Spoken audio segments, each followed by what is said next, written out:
शिव तत्व तो यहां तक कहता है कि टूटा कंगा जीवन को कर देता है नंगा। यहां तक है कि अपने जीवन में तन, मन और धन, सुबह सुबह से उठे, कंगे के दांते टूटे हुए हैं, कंगा टूटा हुआ है, सबसे पहले नहाते से उसको अपने सिर पर रख लिया, मतलब अपने भाग्य को अपने मस्तक पर तुम टूटी सामग्री का यूज कर लिए। वो टूटा हुआ कंगा भी हमको तन से जितना जितना टूटे कंगे का प्रयोग करते हो उससे हमारा तन भी बीमारियों को ग्रसित करता जाता है, बीमारियां आती चली जाती है। दूसरा, कंगा करने के बाद, टूटे कंगे का प्रयोग करने के बाद घर में मन लगता ही नहीं है, अशांति अंदर भीतर प्रवेश करती है।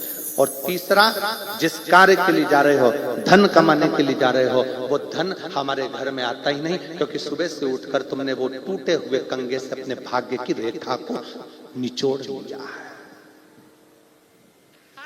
उसके 3 दांते टूट गए, 4 दांते टूट गए, टूट गया, बेकार हो गया, तो भी प्रयोग में कर रहे हैं। मस्तक पर वो टूटी सामग्री का प्रयोग अपने शीश पर किया जाए।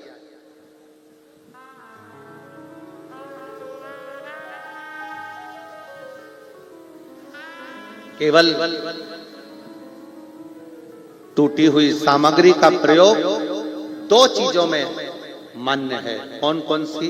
अगर एक तुलसी का पत्ता, एक तुलसी का पत्ता अगर प्रसाद के रूप में कहीं से मिला है, उस पत्ते के छोटे छोटे टुकड़े कर कर भी आप अपने घर के लोगों को दोगे तो वो तुलसी का पूर्ण पत्र माना जाता है।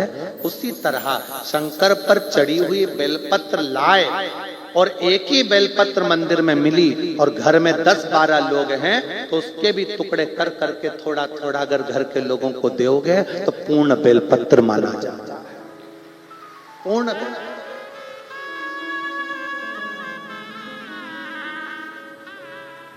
एक तुलसी का पत्ता शंकर भगवान पर, ठाकुर जी पर चढ़ा हुआ, लड्डू गोपाल पे चढ़ा हुआ, कृष्ण जी पे चढ़ा हुआ, राम जी पे चढ़ा हुआ लेकर आए, आपको मिला प्रसाद के रूप में तुलसी का पत्ता। आपने वो पत्ता एक है, रहने वाले घर में 14-15 लोग हैं, तुलसी के पत्ते के छोटे छोटे टुकड़े कर कर, छोटे छोटे टुकड़े कर कर घर के लोगों को प्रसाद के रूप में दिया। उन्होंने पाया, उन्हें ठाकुर जी का दर्शन मिला। एक बेलपत्र मंदिर में चढ़ी हुई मिली।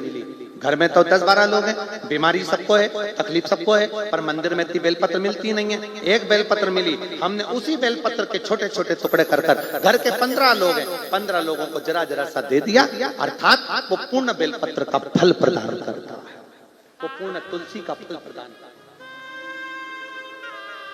अब कई लोग ऐसे भी बैठे हैं कथा में, ऐसा नहीं है कि कथा में नहीं बैठे, कई लोग ऐसे बैठे हैं, मेरी काकी की तबीयत खराब है, मेरे भाऊ की तबीयत खराब है तो उसके लिए एक पत्ता लेकर जाऊंगी, मेरे चाचा जी की तबीयत खराब है, एक पत्ता उसके लिए लेकर जाऊंगी, मेरी माता जी की तबीयत खराब है, एक पत्ता उसके लिए लेकर जाऊंगी। शिव महापुराण की कथा कहती है, अगर शंकर जी पे चढ़ा हुआ एक पत्र भी मिल रहा है, उस पत्र का वह छोटा सा टुकड़ा भी अगर हमको ग्रहण करने को मिल रहा है, समझ लेना कि शिव पूर्ण है। हमने पहले भी कहा, आपके घर में शंकर का शिवलिंग खंडित हो गया, टूट गया, 4 टुकड़े हो गए, 10 टुकड़े हो गए, 50 टुकड़े हो गए, शंकर के शिवलिंग के 1000 टुकड़े हो गए, तो भी वो शिवलिंग खंडित नहीं माना होगा, वो अखंड है, अखंड रहेगा।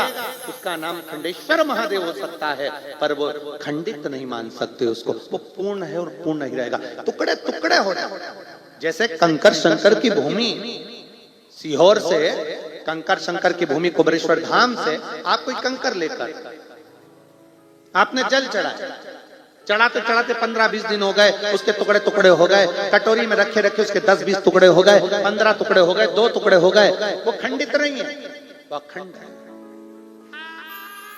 क्यों हुए 2 टुकड़े? किस लिए हुए 2 टुकड़े? आप लाए कुबेरेश्वर धाम से कंकर शंकर उठाकर लेकर आ गए, पूजन कर कर लेकर आए, टुकड़े हो गए। क्यों टुकड़े हुए? हो सकता है मेरा बाबा तुमको दुगना कुछ फल प्रदान करने वाला होगा।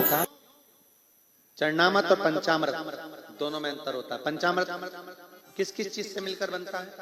उत्तर दो जल्दी से।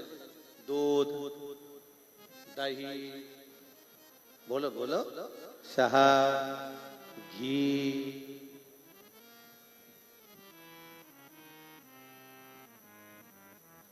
मिश्री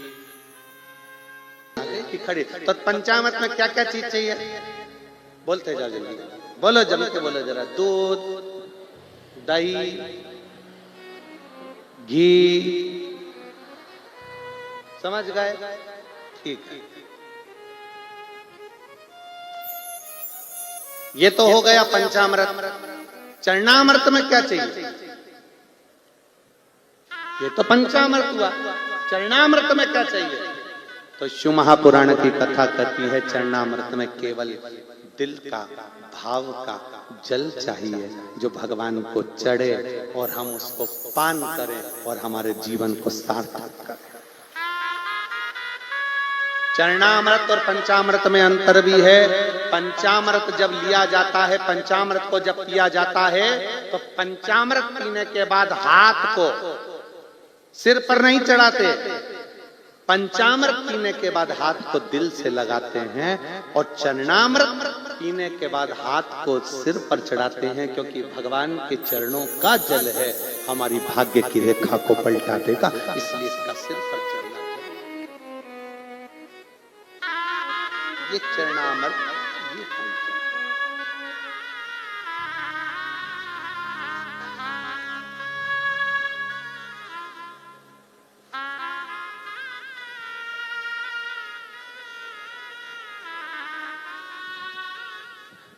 हाथ में लिया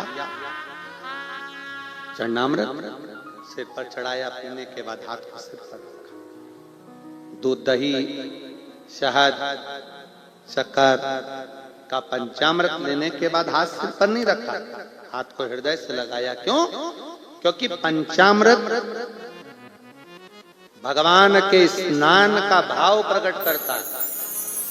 चरणामृत भगवान के चरण के रज का भाव प्रकट करता है।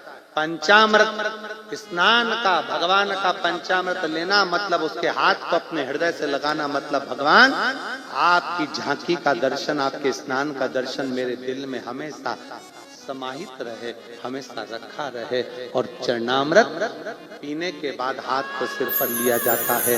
हे बाबा, आपका चरण का जल मेरे मस्तक पर सदा चढ़ा, सदा।